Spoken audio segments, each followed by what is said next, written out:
years to that private school in Moncton that I mentioned. The school was a Catholic school for boys, and it was run by priests, brothers who made it their calling to provide their young aspiring students with a solid education and fed them with food grown and raised right from the school campus.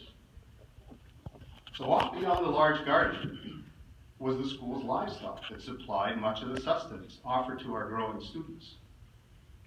And being the somewhat mischievous young freshman that he was, he successfully convinced a few of his classmates to join him on one of his, shall we call, adventures.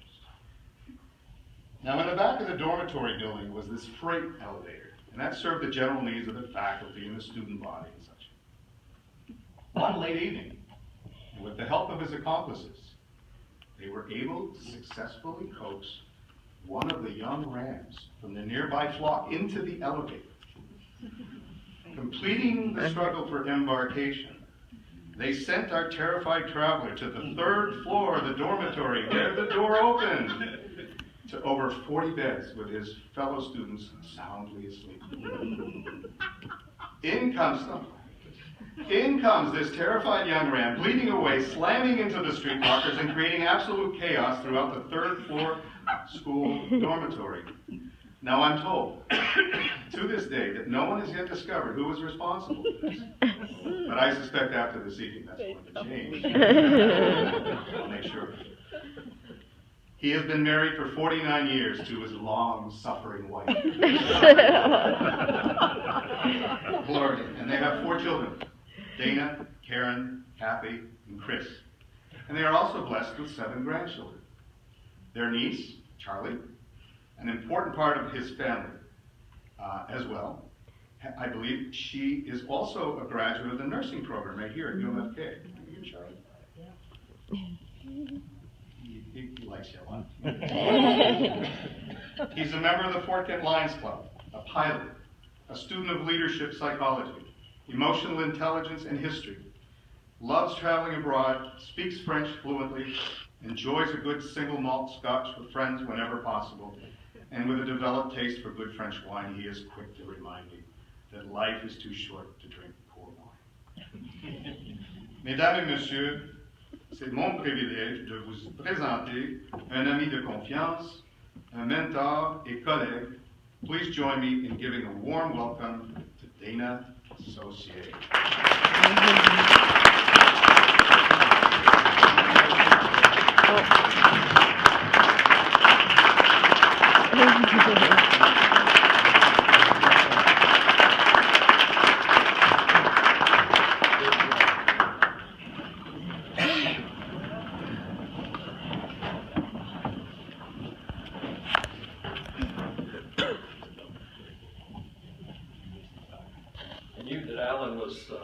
Planning something comical. I got a little bit worried when I found out that he was interrogating to see if there were any police blotters with my name on them.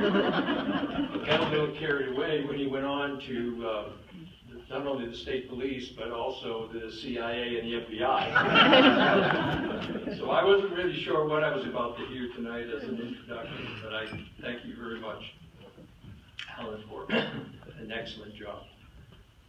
Monsieur Germain, je vous souhaite bon courage dans votre mission au Brésil dans les mois qui viennent. Courage et félicitations. And I know somehow that I am the oldest or older member of the Alumni Association because, unlike Ken, I gotta wear another set of glasses. Congratulations, Ken.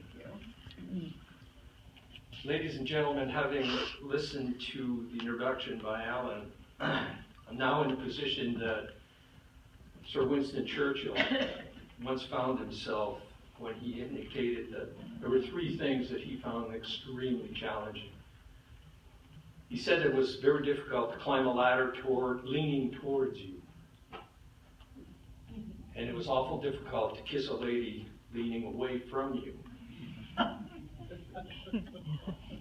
And he said it was awful difficult to deliver a breakfast address And now I find that I'm adding a fourth item to Sir Winston's list.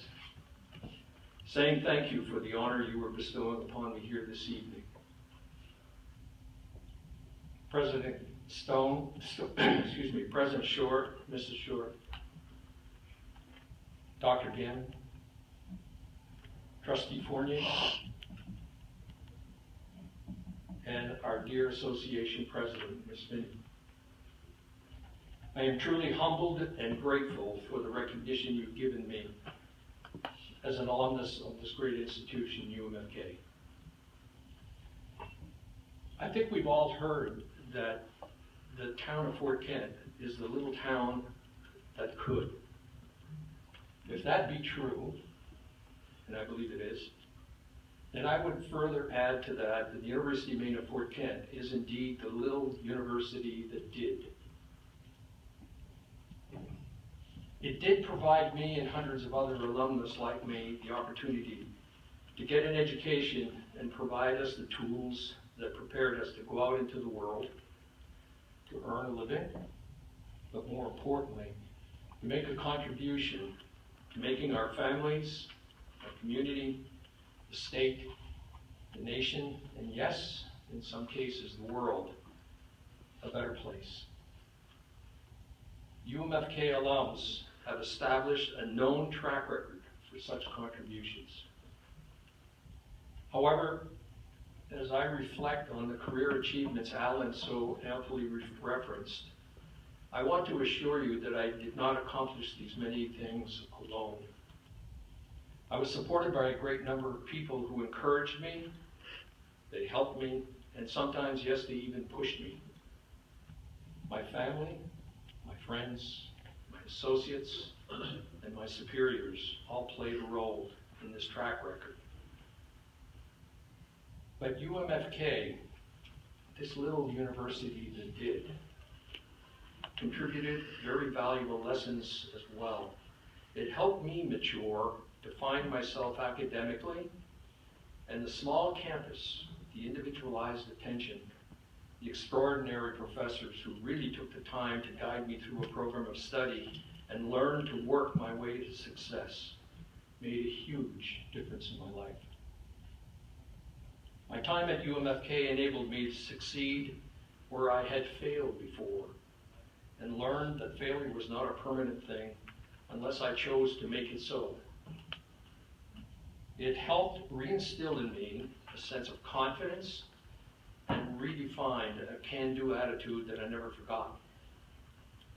I recall a professor of philosophy in my philosophy class posed the question, and I pose the question to you, the audience tonight. I'd like you to think about this for a second. If you could teach anyone one thing, what would it be?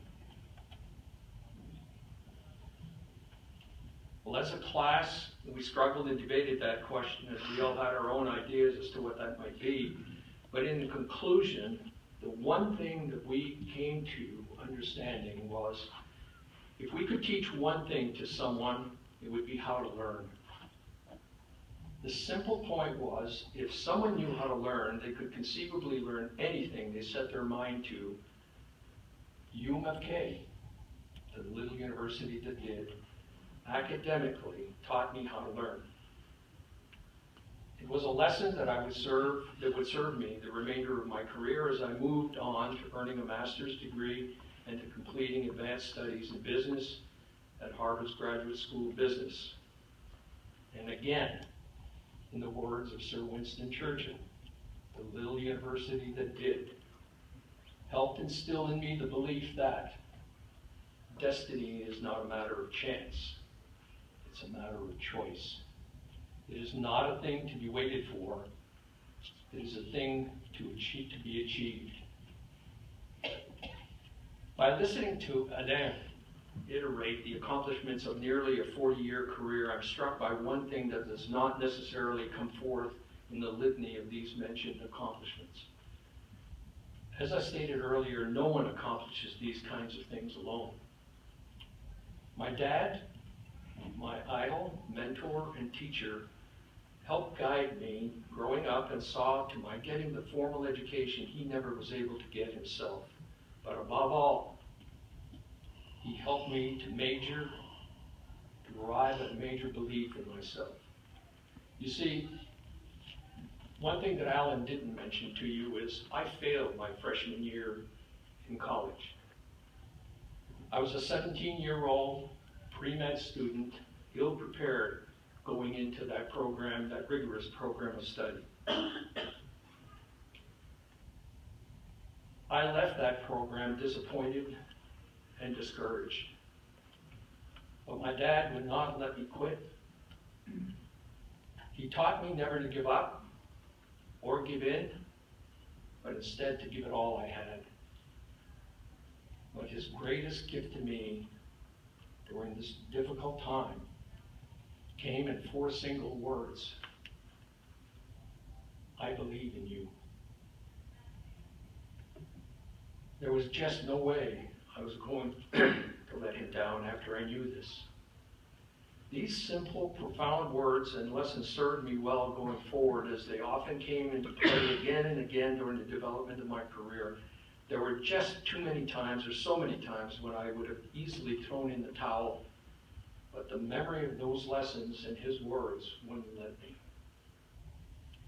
With his and UMFK's help, I was able to get back on track and to realize a major accomplishment in my life and career, that was to earn a UMFK degree.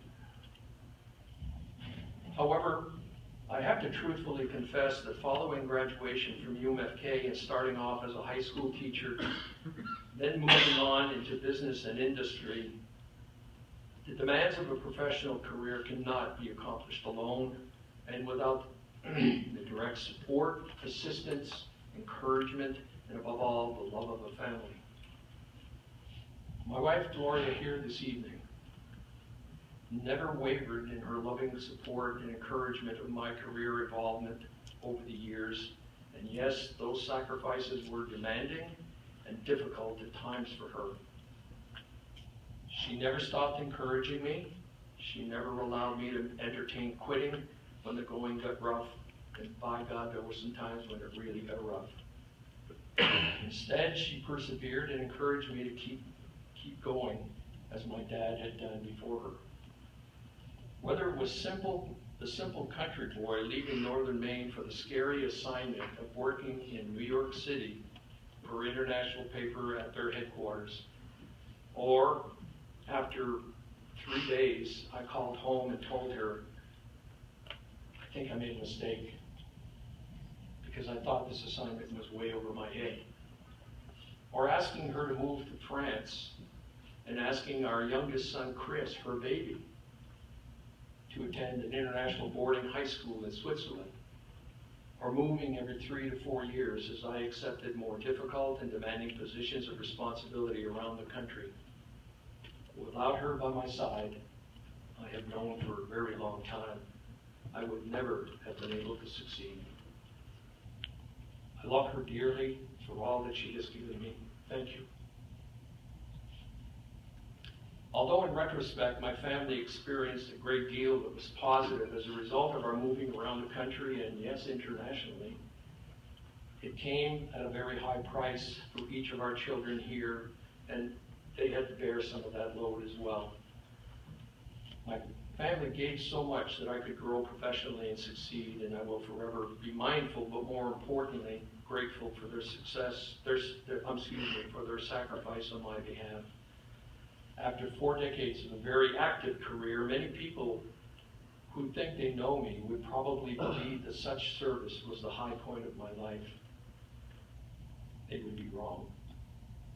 The crowning glory of my life is, and always will be, as the father of 4 extraordinary children, two of whom are here this evening, my 2 daughters, Kathy and Karen. I firmly believe that there can be no higher purpose for men. And while I was absent for many important moments in their young lives, as my career evolved, not a single day ever passed with me not thinking about them.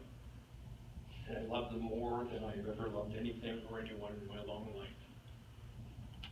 And so tonight,